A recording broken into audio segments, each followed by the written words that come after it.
Welcome, everyone, to another deep dive. Today, we're taking a fascinating plunge into, well, a truly unique set of sources. Imagine a world where visionary leadership and meticulous planning aren't just for human enterprises, but for canines.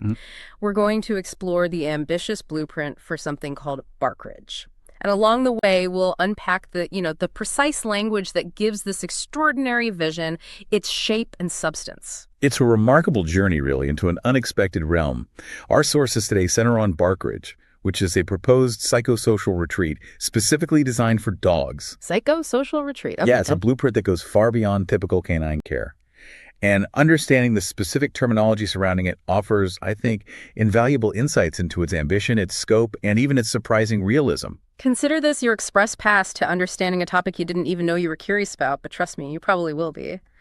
What initially captured your attention as you explored this whole world of Barkridge? Well, what stands out immediately is just the sheer audacity, maybe, and the foresight for a canine-focused project like this. The level of detail, from the design philosophy right through to the operational challenges, it's truly impressive. Right. It kind of forces you to rethink what's possible for animal welfare. Okay, let's unpack this story then.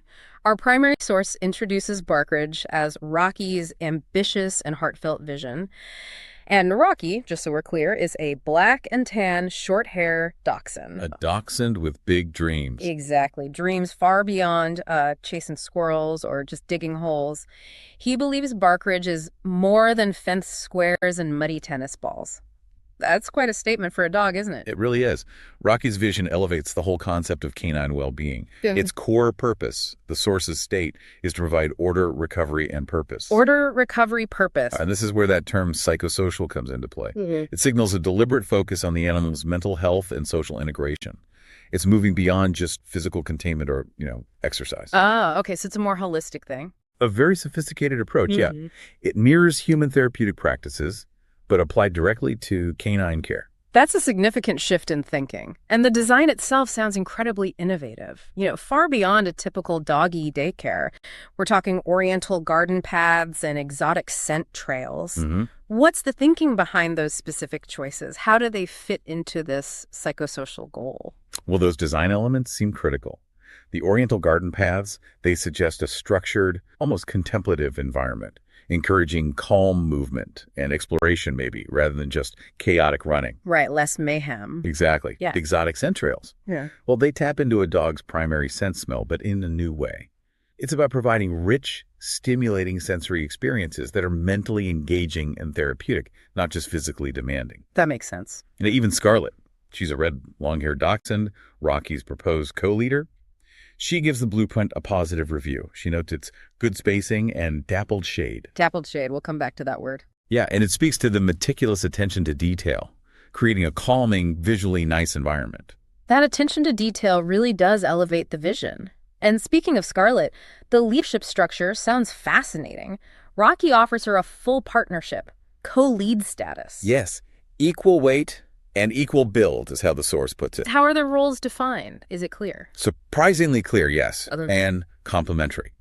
Rocky handles the design aspects, the vision, the creative side. Okay. Scarlet, on the other hand, she's set to manage the operations, the practical oversight. Got it. Vision and execution. Precisely. And the sources emphasize their collaboration is marked by respect and forward motion. No corrections, no condescension. Wow. It speaks volumes about their intended dynamic, right? A commitment to true partnership, which is vital for any big project, human or canine. It suggests that balance between grand ideas and, grounded execution. But every grand vision hits some bumps, doesn't it? Oh, absolutely. The sources give us a pretty candid look at lessons learned from Rocky's past mishaps. Adds a bit of humor and depth. Shows they're not afraid to admit they learned things the hard way. What were some of the big bumps? Well, there are a couple of classics mentioned. The eucalyptus incident, for one. Eucalyptus incident. Sounds ominous. It was. A fog chamber apparently nearly caused an asphyxia alert. Ooh. Yeah, a serious design flaw, almost a catastrophe. But Rocky, being pragmatic and clearly learning from it, has since triple audited his numbers to avoid a repeat. Triple audited. Okay, which demonstrates, a surprising level of accountability and dedication to process improvement. And then there's Scarlet's memory of the squirrel mascots incident, Yes, the squirrel mascots. which she says, quote, ended with a laceration and a lawyer. Ouch. Well, You can just imagine the paperwork on that one. right. Rocky tries to spin it, saying it was a great photo op. Classic save. A bit of face saving, perhaps. But Scarlet is firm. Not want squirrel mascots this time. Understandably so. And Rocky even makes this weird, funny comment about wanting to embalm one squirrel. Yeah, that's quirky. But it shows they've clearly been through a lot together. They have this shared history, inside jokes, boundaries. Definitely. It's a compelling glimpse into their dynamic. And despite these past challenges, Rocky's confidence in his vision really shines through. He states, "This isn't capricious. It's got potency." Okay, strong words. Not capricious, got potency. Exactly. It underlines his belief in the seriousness and effectiveness of Barkridge. Dismissing any idea is just, a whim. And Scarlet, she brings the operational reality check. She does. She observes that Rocky ran numbers and cajoled the council's corgi with a proper emblem before giving her practical advice. Lead with structure, not spectacle. Structure, not spectacle. I like that. It's a compelling balance again, isn't it? Ambition and grounded wisdom shows how a visionary needs a practical partner. What's really remarkable about Barkridge isn't just the adorable architects. Although that helps. It does. But it's how a truly visionary concept, even for dogs, demands the same rigor, the same learning from past incidents, and the same precise language you'd expect from any big project. Mm-hmm. It's proof that meticulous planning, clear roles, shared commitment, even among dachshunds, can make even the most out-there dreams seem, possible. It's clear this isn't just some whimsical dream. It's a properly structured plan, built on experience and careful thought. Mm-hmm. And for a vision this ambitious, the language they use becomes just as crucial as the blueprint itself. Absolutely. Which is why our sources, especially Scarlet Ward's Learn Vocab Fast series, are so interesting here. They show how the specific words Rocky and Scarlet choose actually give their project shape and substance. Let's dive into some of that powerful lexicon. Yeah, understanding these terms isn't just about dictionary definitions. It's about seeing how precise language articulates a complex idea, gives it structure, gives it meaning. It really brings up the question, how does vocabulary shape our understanding and even our execution of ambitious projects, whether they're for humans or, in this case, canines? That's a great point. And Scarlet Ward's approach in her series, emphasizing repetition, using technology for reinforcement, it really demonstrates how crucial a solid linguistic foundation is for clear thinking and, communicating detailed plans effectively. It's true. These aren't just big words thrown around. They feel like strategic tools. They're the building blocks, bringing the Barkridge vision to life. Let's explore how these words work as more than just descriptions, maybe as technical or conceptual anchors. Good way to put it. Let's start with psychosocial. We touched on it meaning emotional and social well-being. Mm-hmm. For Barkridge, using this term is like a technical signal of their sophisticated approach. Right.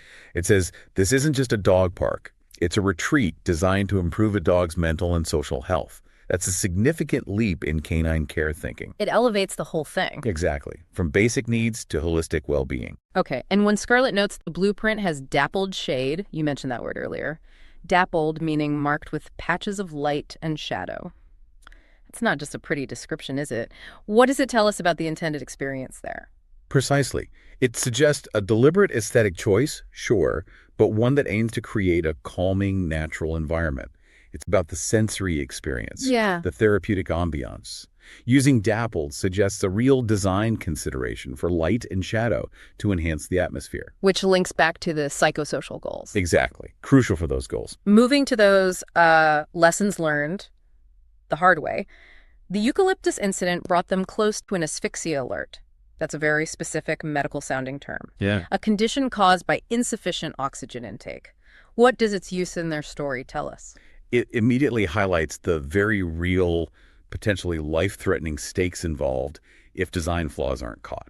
Yeah, definitely raises the stakes. It underscores the technical risks in an innovative project and shows Rocky clearly understood the severity of that near miss.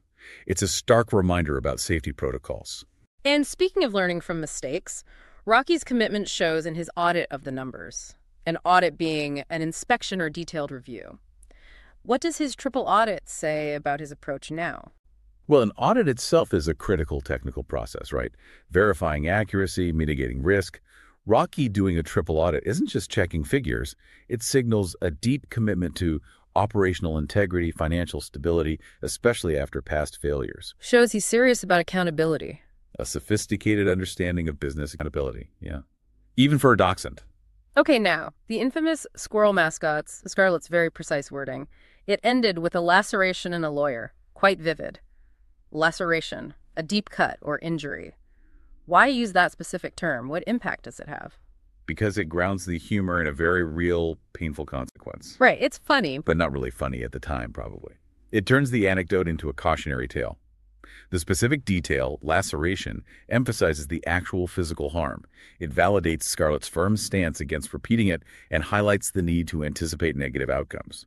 And then Rocky's slightly darker joke about wanting to embalm one of the squirrels. Embalm to preserve something? What's going on there? It adds this layer of dark humor, doesn't it? Mm-hmm. A quirky glimpse into Rocky's coping style, maybe. Right, very quirky glimpse. It's an extreme, almost defiant response to the chaos, showing his unique way of processing that past trauma. But maybe also, in a weird way, signals his desire to contain or, preserve the lesson learned, even if it's macabre. Interesting take. Now, Rocky's confidence comes through when he says, this isn't capricious, it's got potency. Capricious meaning unpredictable, potency meaning strength or effectiveness. How do those two words work together to reinforce his vision's seriousness? When Rocky says it's not capricious, he's directly pushing back against any idea that Barkridge is just a whim, a random fancy.